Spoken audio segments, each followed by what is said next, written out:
recently, the new defense secretary traveled to Europe, and there he gave a speech in which he said two things. First, Ukraine cannot win back the land that Russia had stolen. He said that it's not realistic. And second, Ukraine cannot join NATO. We must start by recognizing that returning to Ukraine's pre-2014 borders is an unrealistic objective. The United States does not believe that NATO membership for Ukraine is a realistic outcome of a negotiated settlement. Trump is giving up his leverage to negotiate with Russia. Critics like the president's former national security advisor, John Bolton, sounding the alarm. I think we know exactly what's going to happen. President Trump has effectively surrendered to Putin before the negotiations have even begun.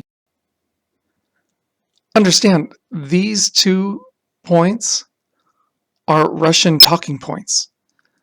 They come straight from the Kremlin. And obviously, President Trump has been in conversations with Russian President Putin. Also, understand these 2 talking points, the thought that Ukraine can't win. Understand, this war is a question of political will. If the United States really wanted Ukraine to win the war, then send troops. America can easily defeat Russia's military right now. Similarly with Europe. Europe has 2 million troops. If Europe was serious about winning the war, they could. So this war is really a question about political will. Are we willing to support our values of freedom?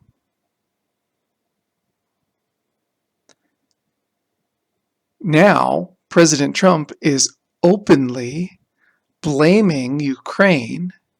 He's saying that Ukraine started the war. I think I have the power to end this war, and I think it's going very well. But today I heard, oh, well, we weren't invited. Well, you've been there for 3 years. You should have ended it 3 years. You should have never started it.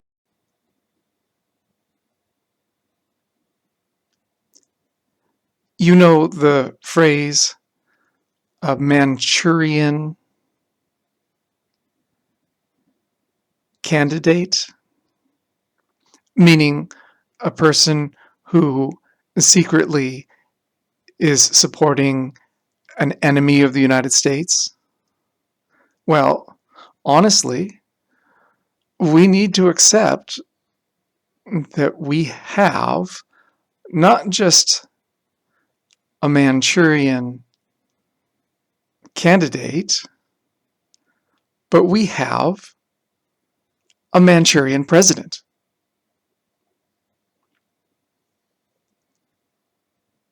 We have a pro-Russian president. We have a pro-Putin president. My Republican friends and colleagues, they're saying, I don't understand what Trump is doing. I don't understand why he's doing these things. But if you look at Trump's choices and the things he is saying and his actions through the lens that he is trying to be friends with Putin, then it becomes clear why he is saying these things.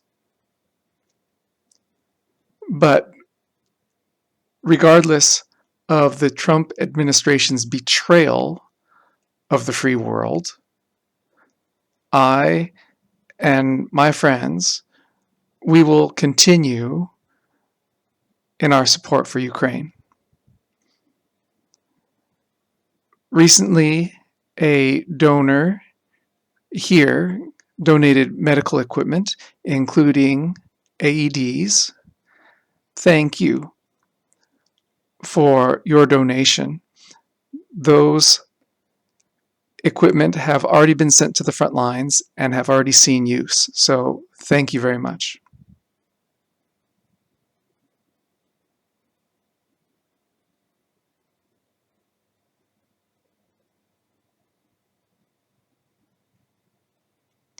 Also, some of my volunteer friends from Poland, Japan, and the UK, they are planning soon again to go to Ukraine to deliver aid. If you are interested in helping with that, in contributing to that, please let me know. You can donate money for laptops for the soldiers to use. You can donate money for drones and various equipment, for medical equipment. And please understand, I am not going to use crowdfunding online for this purpose because you're not supposed to use crowdfunding for weapons of war. Also, last summer, when I was there in Ukraine, I met a family, parents who were taking care of 17 orphans, and they asked if I could help them raise money for getting a larger vehicle for busing around 17 kids. So if you are interested in contributing for that effort, please let me know.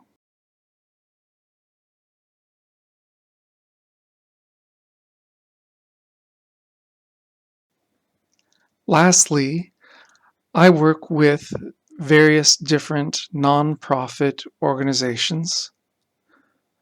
I will include their names and links in the description below this video.